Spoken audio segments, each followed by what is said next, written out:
Siku nyingi kumekuwa na utata juu ya jambo ambalo Yesu aliweza kulisema katika kitabu cha Yohana Injili 10 mstari wake ni ule wa 30.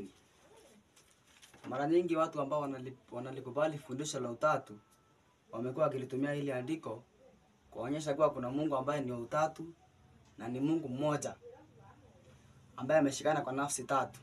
Kitabu cha Yohana Injili 10:30. Watu wengi wamekuwa wakitumia hili andiko vibaya kudhibitisha madai yao ya kwamba Kristo kwa kudai yeye na Baba ni umoja, wanakuwa Mungu mmoja.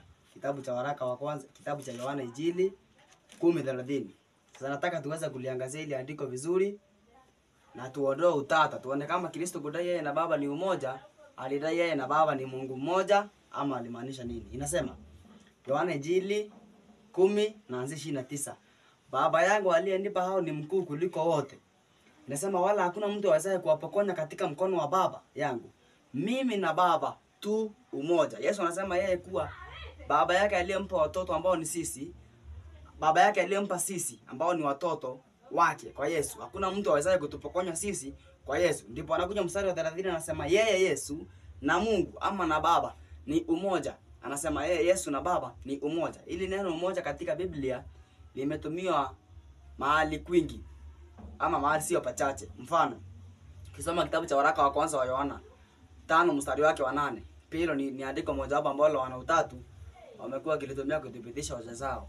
Nasema kuwa Baba ya kuwa wako watatu washuhudiao mbinguni. Baba, Mwana na Roho Mtakatifu. Na watatu hawa ni umoja. Mwana utatu yote anaposikia jina umoja limetamkwa katika Biblia, anadhani ya kuwa ni Mungu mmoja ako katika nafsi tatu. Na hayo ni mafikirio mapotovu ambayo hayamo ndani ya Biblia. Sasa maandiko yanasemaje? Na naso nini Kristo alikusudia kudai kuwa yeye na Baba ni umoja? Alikusudia kipi?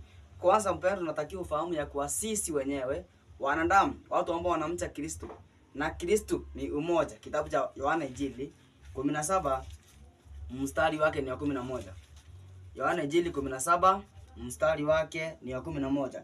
Inasema na wote walio wangu ni wako na walio wako ni wangu, nami nimetukuzwa ndani yao. Ya kuwa Kristo ametukuzwa ndani yetu sisi, ndipo sisi na yeye tukawa umoja.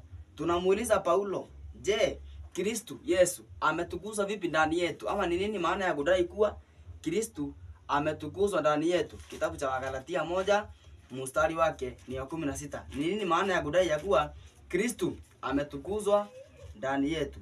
Wagalatia 1:16. Inasema alipoona vema kumdhihirisha, lakini Mungu aliyenitenga tangu tumboni mwa mama yangu akaniita kwa neema yake, alipoona vema kumdhihirisha mwanawe ndani yangu ili nihubiri mataifa habari zake. Maana mwanawe ndani yangu ili nihubiri mataifa habari zake, maana sikufanya shauri na watu wenye mwili na damu. Paulo anasema ya kuwa Kristo Yesu alidhihirishwa na Baba ndani yake. Sasa je, kwa wana utatu, Kristo aliingiaje ndani ya Paulo ama alidhihirishwa vipi ndani ya Paulo? Na kwa kuwa ni maswali ambayo umeshindwa kuyajibu, itabidi tuwajibu tu. Ukisoma katika Biblia, kitabu ni cha Wagalatia 4:4. Wagalatia 4 mstari wake ni ule wa 6. Inasema basi ninyi kwa kuwa mmekuwa wana, Mungu alimtuma roho wa mwanawe mioyoni mwenu, aliaye Aba, yaani Baba.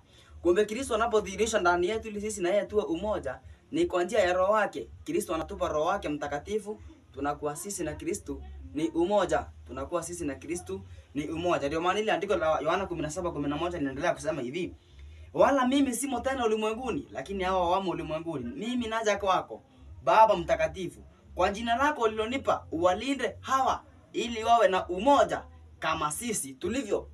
Kumbe sisi jinsi tulivyo na umoja kama wanadamu hasa wacha Mungu, tulivyo na umoja, vivyo hivyo huo umoja ndio Kristo na Baba walio nao.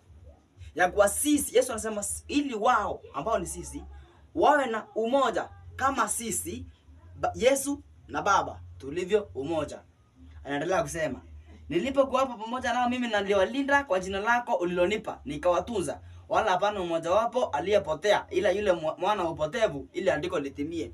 Kwa hivyo andiko Biblia inachomaanisha ni kuwa umoja uliopo baina ya Kristo na Mungu sio umoja wa kuwa Mungu mmoja, Yesu na Mungu wanakuwa one God kama watoto wanavyodai. Hapana, la hasha, hilo ni fundisho la upotevu. Maana sisi kama kweli Yesu wakiwa na Mungu ni umoja, wanakuwa Mungu mmoja. Basi na sisi wanadamu tukiwa na umoja, sisi Yesu na Mungu pia tutakuwa Mungu. Ni fundisho ambalo pia linakanganya. Na ndio maana tunalipinga na tunalikataa. Maana lipo ndani ya maandiko. Kwa hivyo kitabu cha Yohana 10:30, Yesu anaposema mimi na Baba tu umoja, anamaanisha vipi? Anamaanisha yeye na Baba wana nia moja, wana makusudio moja, wana fikira moja. Kitabu cha Wafilipi 2:5. Yesu anaposema mimi na Baba tu umoja, amaanisha eti wanakuwa Mungu mmoja kwa kudai yeye na Baba ni umoja. Nimeona wana utatu wengi hata katika mitandao wana comment eti anakutisha. Yohana 10:30. Mimi I and the Father are one. Kwanza ndiko na Biblia ya kizungu hapa. Inasema I and my Father are one. Mimi na Baba tu umoja. Anaposikia tu umoja anasema unaona sasa Yesu bado ndiye Mungu Baba. Hilo ni fundisho ambalo lipo ndani ya maandiko. Sasa Biblia inasema Yesu na Baba ni umoja. Je, ni umoja kivipi? Wafilipi 2:5. Inasema iweni na nia hiyo hiyo ndani yenu ambayo ilikuwamo pia ndani ya Kristo Yesu.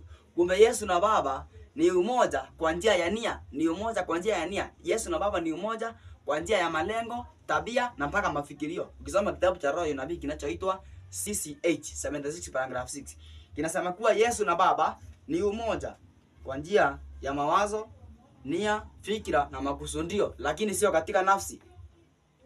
Mungu katika nafsi anasalia kuwa Baba wa Yesu, na Kristo anasalia kuwa ni mwana pekee wa Baba atokaye kwake, atokaye ndani ya Baba, kwa mujibu wa kitabu ya Yohana 16:27. Kwa hivyo unaposikia mimi na Baba tu umoja, hiyo umoja nao Biblia nao usemea hapo ni nia. Ni nia. Yesu na Baba wana nia moja. Yesu na Baba wana makusudio moja. Yesu na Baba wana fikira moja. Na vile vile zaidi ya hayo Yesu na Baba wana roho moja.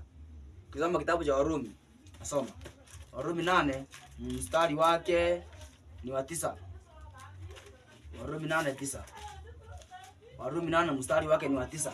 Yesu na Baba ni umoja ndio, lakini sio umoja katika nafsi. Hapana, ni umoja katika nia, fikira na makusudio.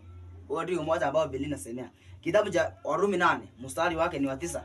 Yesu na Baba ni umoja kwa njia hii. Na pia fahamu ya kuwa Yesu Kristo katika kitabu cha Yohana 3:34 John 3:34, Christ says this, that Yesu alitumwa na Baba, alitumwa na maneno ya Baba. Na Yesu kwa kutumwa na maneno ya Baba ni umoja na Baba. Maana Yesu hakutumwa akatae, hapana, alitumwa akakubali. Na zaidi ya hayo Yesu na Baba ni umoja kwa njia ya nia. Hilo ndilo jibu sahihi kabisa. Na hilo ndilo jawabu ambalo tunaweza tukalipata kwa maandiko ya kuwa Yesu na Baba ni umoja kabisa kwa njia ya nia, fikira na makusudio. Hivyo ndivyo Yesu na Baba walivyo umoja. Mwanjisikia nimesoma katika kitabu cha Wafilipi 2 mstari wake ni wa 5. Na lakini pia Yesu na Baba ni umoja kwa njia nyingine. Njia ya pili ambayo Yesu na Baba ni umoja ni hii. Nasoma kitabu kinachoitwa Romans ama Warumi 8 mstari wa 9. Romans 8 chapter 8 verses number 9. Romans 8 verses number 9. Biblia inasema, lakini ikiwa wale wafuatao mwili hawawezi kumpendeza Mungu, lakini ikiwa Roho wa Mungu anakaa ndani yenu, ikiwa Roho wa Mungu anakaa ndani yetu. Kumbuka tunaangalia jibu la pili ni vipi Yesu na Baba wapo umoja. Ikiwa Roho wa Mungu anakaa ndani yenu, ninyi hamfuati mwili bali mwafuata Roho. Lakini mtu yeyote asipokuwa na Roho wa Yesu, huyo sio wake. Kwa pia Yesu na Baba ni umoja kwa njia ya Roho. Yesu na Baba pia ni umoja kwa njia ya Roho. Yesu na Baba ni umoja kwa njia ya Roho. Maana Roho ya Baba ilimpendeza Baba ampe mwanawe roho yake. Yohana 5:26. Ilimpendeza Baba ampe mwanawe roho yake, ampe mwanawe roho yake, ampe mwanawe mafikiro yake, ampe mwanawe vitu vyote alivyo navyo.